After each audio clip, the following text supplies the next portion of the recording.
Hey guys, thanks for coming to check out another video. If you've been here before, thanks for coming back. If you're new here, check it out.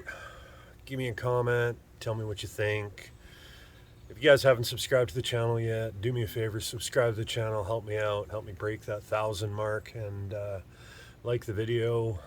Help me beat the YouTube algorithms here. So I guess where we left off, we brought that English wheel home and got the body dropped on the frame. I know everybody wants me to take that big monster and start fixing all the metal up here I built it for, but I gotta stop jumping the gun. Very first thing I gotta do, I gotta trim back some of this stuff that's gonna interfere with the frame and get this body completely centered on the frame where it goes. I can start designing body mounts. I can start laying out my firewall, my rear package tray, all that kind of stuff. But I mean, I got to start at the beginning. I'm going to trim some metal. I built some templates for some mounts, and yeah, I might have a delivery tonight before the end of the video. Some pretty cool stuff going on. So let's just get at it.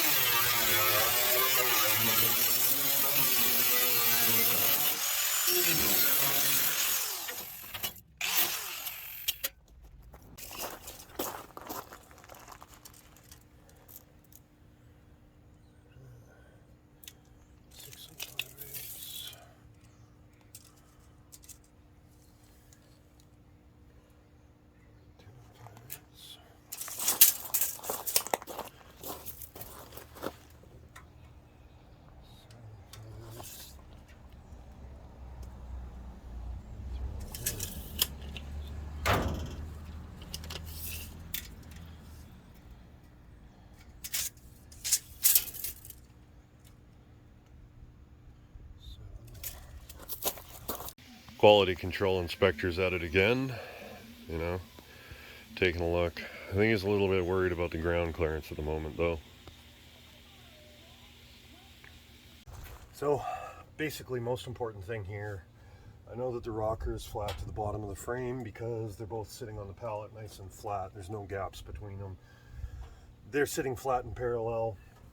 Measure from a known point from the fender out to the corner of the rocker, I guess, and from the front of the frame back to the corner of the rocker.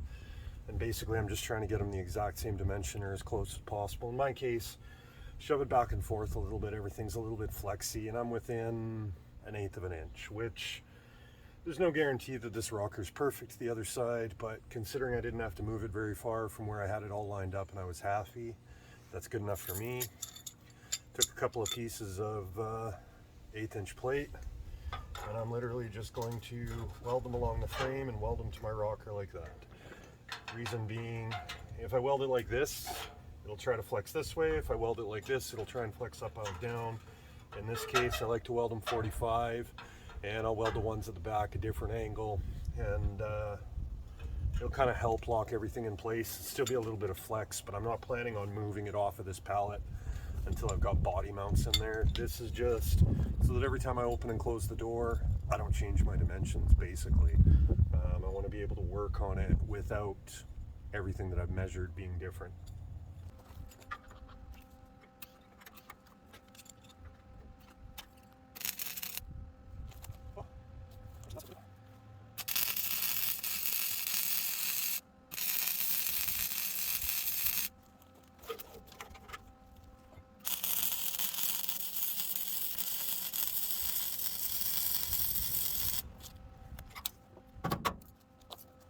Well, in the back, I just opted for a piece of this, I don't know, 5-inch square stock I've been using out of some railing.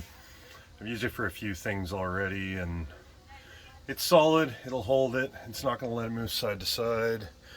Body would have to lift up in order to mess it all up, and that's not happening. So this will hold it in place, and it's out of the way of any body mounts that are going down in that gap there. So this will get me by for right now, and I can start mocking up some body mounts.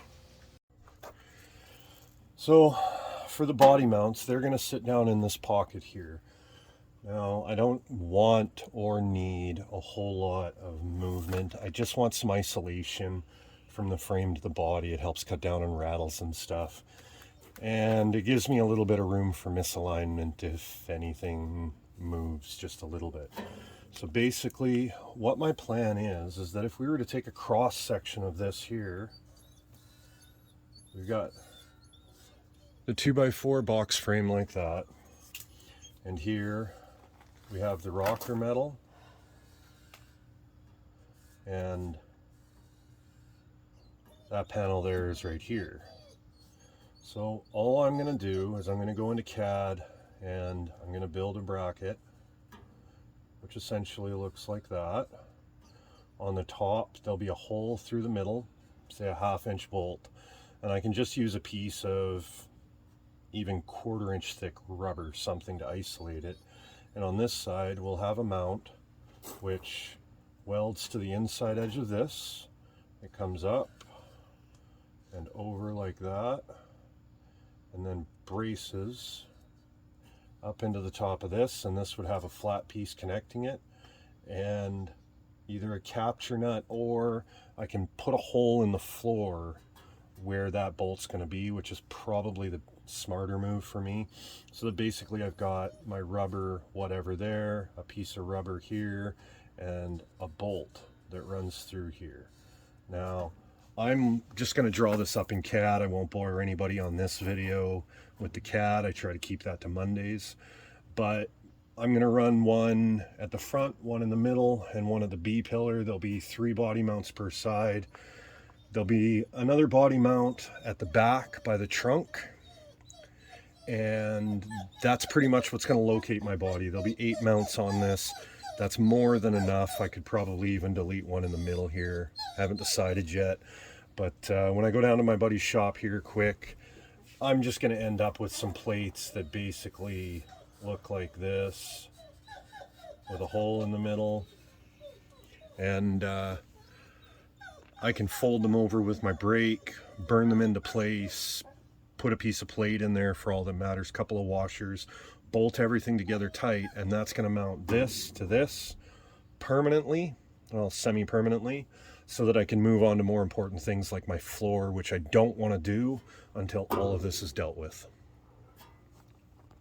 Can't remember if I've showed these before, but when I went down island, my kid brother gave me these. He had them sitting around and he's not using them, I guess. I got the large and the small. These are actually drill-powered nibblers. And one of these you can actually spin it as you go. The other one has a longer reach. But apparently they got like a 14 gauge mild steel capacity, so I'm going to start giving these a try, see if this makes my sheet metal work a little bit quicker and cleaner to cut out panels. So for anybody that saw the video I did with a little bit of details in this car, this is my 39 Chevy 5-window Businessman coupe, and that is a Cadillac big block with a tunnel ram that I built. There's some video on that somewhere up in my list, and a 671 blower on top of it. Now this motor has always looked rough. It's looked rotten. It was always kind of questionable, but through complete fault of my own, it got a little bit of water inside of it, and I've been worried about it. So as I was going through Facebook Marketplace the other day looking for a hot rod pickup cab start for my buddy, this popped up. It's another 78 Cadillac Eldorado 425 big block, and it's actually in remarkably good shape. It's pretty much complete, and the ad said first come first serve free, so I messaged the guy and drove 2.5 hours each way to go grab this thing. And this is going to go on a stand in the garage, and then I can put the intake and blower on top of this, because this is a much better option, and then I've got a core motor to rebuild when I get around to it. But of course, when I'm looking at this motor, I couldn't help but look into this one, which, see, this intake has a 4-barrel carb bolt pattern, and that carburetor almost looks 4 barrels. And if you flip it over, it most certainly is not. And those primaries are 1 3/8. It's not a very big carb at all. So I've been thinking about air and fuel on this motor pretty hard. So I'm waiting for my kid and his girlfriend to show up because they got some parts for me. And I get a phone call while we're out for a little bit tonight. And she says, so we were changing the wheels on the car and we broke off one of the lug nuts. Can I still drive the car? I said, well, is it 4 lug or 5? She says, well, it's 4.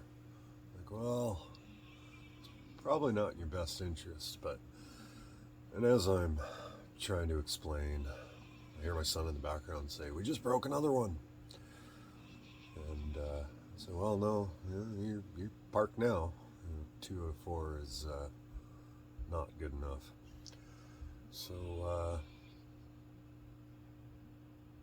I've spent a good part of my week playing this all out in my head and, you know, tearing into the motor and doing a little bit of digging and see if I can make this work. And I'll put a picture up here, but this is what's coming. And if you want to see how this is going to pan out, tune into my next videos. I got a plan. I found one version of it done on the internet. I know it can be done. So yeah, this is gonna get good. But yeah, for tonight, this is where we're gonna end it off tonight. If you enjoyed my short and dirty video, subscribe to the channel, like the video, comment below. But it's late and I'm gonna call this, so I'll see you on the next one.